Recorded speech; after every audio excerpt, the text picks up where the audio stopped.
ሰላም እንደናችሁ በዛሬው ቪዲዮ ይዤላችሁ የመጣሁት ወሳኝ ስለሆነው ፊቸር eligibility ሴቲንግ ነው። ስለ ስታንዳርድ ፊቸር፣ ስለ ኢንተርሚዲየት እና አድቫንስድ ፊቸሮቹ እነዚህ ማስተካከል ለምን ያስፈልጋል፣ ባናስተካከልስ ምን ነገሮችን እናጣለን፣ እንዴትስ ነው ደግሞ የምታስተካክሉት የሚለውን እስከ ቪዲዮ መጨረሻ ድረስ አብራችሁ ከቆያችሁ ምናየው ይሆናል። ለዩቱባችን አዲስ ከሆናችሁ ሰብስክራይብ፣ ላይክ እንዲሁም ደግሞ ለሌላ ዩቲዩበሮች ሼር ብታደርጉ ደስ ይለናል። እንዲሁም የቲክቶክ አካውንት አለን፣ እዛም ላይ አጫጭር የሆኑ ቪዲዮዎችን ምን ፖስት ይሆናል፣ እሱንም ቼክ አድርጉ ስለማለት ወዳለሁ። ወደ ቪዲዮ ይዣችሁ ልግባ። ይህን ወሳኝ ሴቲንግ ለማስተካከል የምንጠቀምበት አፕሊኬሽን ክሮም ብራውዘር ነው።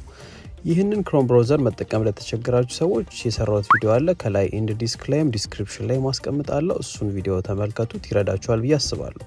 ክሮም ብራውዘር ውስጥ እንገባና ዩቱዩብ ስቱዲዮ ከገባን በኋላ ከታች የሴቲንግ ምልክት አለች በግራ በኩል፣ እሷን ሴቲንግ አንድ ጊዜ እንጫናታለን።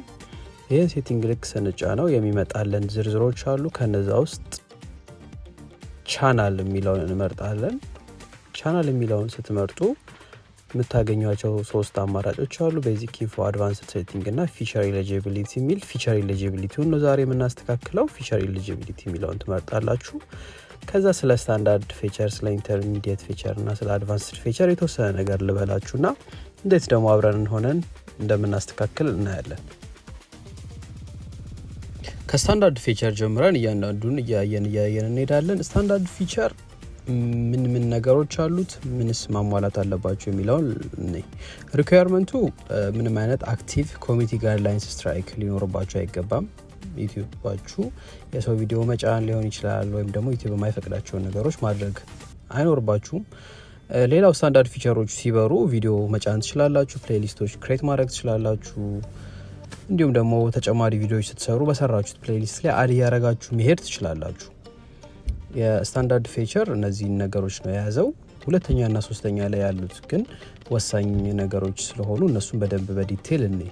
ኢንተርሚዲየት ፊቸር ማለት ቪዲዮ ሎንገር ዛን 50 ሚኒት የሆኑ ከ15 ደቂቃ ርዝመት በላይ ያላቸውን ቪዲዮዎች ለመጫን በምትፈልጉ ሰዓት ይሄ ሴቲንግ ኢኔብል መሆን ግዴታ ያስፈልጋል። እንዲሁም ደግሞ ከስተም ተምብኔሎችን ለማድረግ ቪዲዮዎች ላይ ተምብኔሎችን ለማድረግ ግዴታ ኢንተርሚዲየት መብራት አለበት። ላይቭም ስትሪም ለማድረግ ኢንተርሚዲየት ፊቸሮቹ ሊበሩ ይገባል ማለት ነው። ሪኳየርመንቶቹ ደግሞ ስታንዳርድ ፊቸር ኢኔብል መሆን አለበት። አዲሽናል ደግሞ በስልካችሁ ቫሪፋይ ማድረግ ይኖርባችኋል ማለት ነው። ይህንን በዲቴይል ስለምናይ እንዴት እያስተካከልን በዚህ ቪዲዮ ስለምናይ አብራችሁን ከሆናችሁ የምታዩት ይሆናል።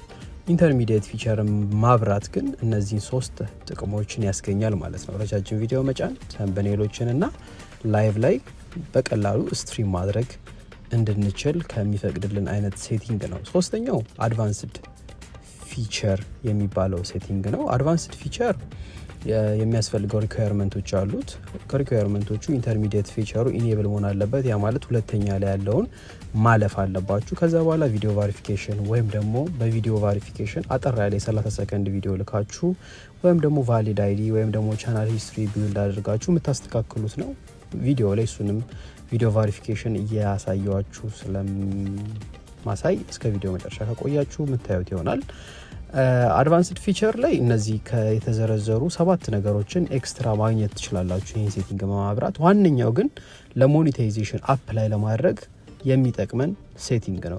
ይህ ሴቲንግ ኢኔብል ካላረጋችሁ ዩቱባችሁ የሚያስፈልገው ሪኳየርመንት 1000 ሰብስክራይበር እና 4000 ዎች አወራ ቢያሟላም እንኳን በዚህ ሴቲንግ ኢኔብል ባለመሆኑ ምክንያት ሞኒታይዜሽን መጠየቅ አትችሉም ማለት ነው።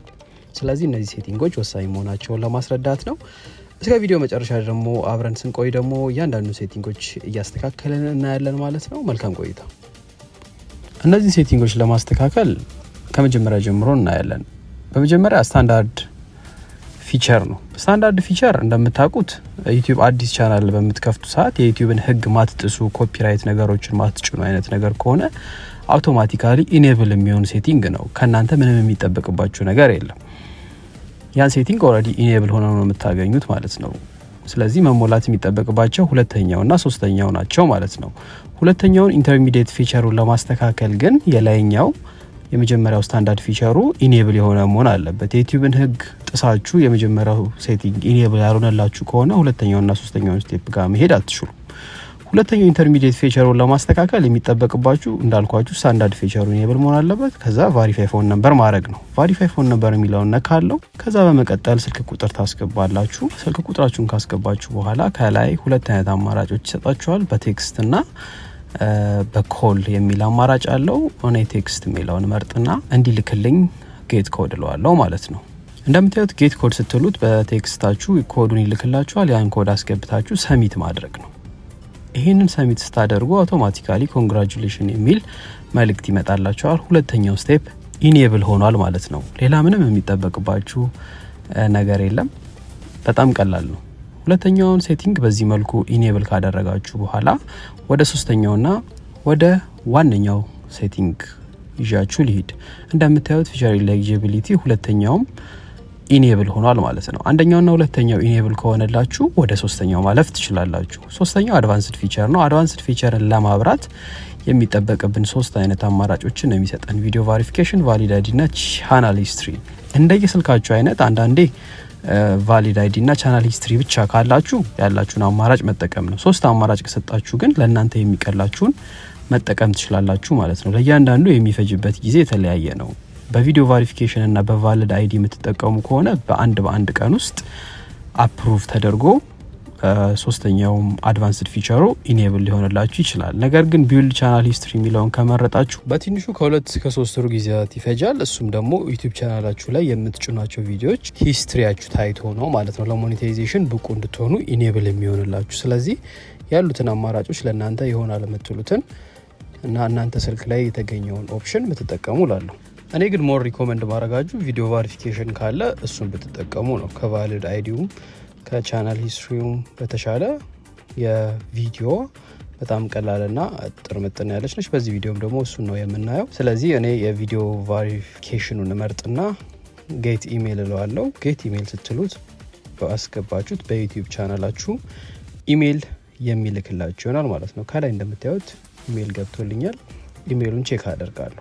እንደምታዩት በዩቱብ ቻናሌ ኢሜይል ተልኮልኛል። እሱን ኢሜይል ከፍተዋለሁ። ዩዝ ቪዲዮ ቫሪፊኬሽን ቱ ጌት አድቫንስድ ዩቱብ ፊቸርስ የሚል አለ። ይሄንን የቪዲዮ ቫሪፊኬሽን ፕሮሰስ ለማስኬድ እዚህ ጋር ስታርት ቫሪፊኬሽን ምትሏን መጫን ይኖርባችኋል። ስታርት ቫሪፊኬሽን የሚለውን አንድ ጊዜ ስትጫኑት የሚወስዳችሁ ኢሜይል አችሁንና ፓስወርዳችሁን እንድታስገቡ ይጠይቃል። እናንተ መሆናችሁን ፕሩፍ ለማድረግ ማለት ነው። ፓስወርዴን አስገባለሁ። ከዛ መሄድ ያለባችሁን እናንተ መሆናችሁን ለማረጋገጥ ቱ ስቴፕ ቫሪፊኬሽኑን ከዛ አግሪ ቱ ቪዲዮ ቫሪፊኬሽን የሚል ይመጣላችኋል ማለት ነው። ቪዲዮ ቫሪፊኬሽኑን መቼ እንደሚጠፋ፣ ምን ያህል ጊዜ እንደሚቆይ፣ ተርምና ህጎቹና ደንቦቹን በዚህ ያብራራላችኋል። እሱን መስማማት ይጠበቅባችኋል። ከታች አራት ማዕዘኗን ቦክሷን ራይት አድርጋችሁ አግሪ ስትሉት ቲፕ ፎር ዩር ቪዲዮ የሚል ይመጣል። ይህን ቪዲዮ በምትቀርጹ ሰዓት ስቴብል በሆነ ዋይፋይ ቢሆን ይመረጣል። ስልካችሁን በእይታ ሌቭል ከስልካችሁ ጋር ቀጥታ መሆን አለበት። ካሜራችሁ ብርሃን ያለበት ቦታ መሆን ይኖርበታል። አይናችሁ ሜክ ሹር ዛት ዩር አይስ ኖዝ ኤንድ ማውዝ አር ቪዚብል፣ ሁሉ ነገር መታየት አለበት። ማስክ ማድረግ የለባችሁ፣ መነጽር ማድረግ የለባችሁም፣ ኮፍያ ማድረግ አይኖርባችሁም፣ እንዲሁም ማውራት አይጠበቅባችሁም። ሌላው ደግሞ ከጀርባችሁ ያለ ባክግራውንድ ፎቶ የሚያሳይ ነገር መሆን የለበትም። ልሙጥ ባክግራውንድ ብትጠቀሙ መልካም ነው። እነዚህ ነገሮች ካረጋችሁ በኋላ በእነዚህ ላይ እርግጠኛ ከሆናችሁ የምታነሱት ካሜራ እርግጠኛ ከሆነ ኔክስት ትሉታላችሁ። ከዛ ፕሪፔሪንግ ዩር ቪዲዮ ይላችኋል። ካሜራውን ልትፈቅዱለት ይገባል ማለት ነው። ካሜራ እንዲቀርጻችሁ አለው ትሉታላችሁ። ከዛ እንደምታዩት የፊት ለፊት ካሜራችሁን አውቶማቲካሊ ይከፍተዋል። ከዛ በኋላ ወዴት መዞር እንዳለባችሁ ይጠቁማችኋል። ልክ ስትዞሩ ሙሉን ግሪን ከሆነ ኦልሬዲ አውቶማቲካሊ ቪዲዮውን ካፕቸር አድርጎ ይወስደዋል ማለት ነው። በ24 ሰዓት ውስጥ ምላሽ እንደሚሰጣችሁ እዛው ላይ ያሳያችኋል። በኢሜይላችሁም ዘ ሴም ቲንግ ይልክላችኋል ማለት ነው። እዚህ ጋርም አንዳንድ ማብራሪያዎች አሉ። ቪዲዮአችሁ ምን ያህል ጊዜ እንደሚቆይ እዛ ላይ ወዲያው እንደሚያጠፉት አንዳንድ ነገሮች አሉ። እነሱን ማንበብ ትችላላችሁ ማለት ነው።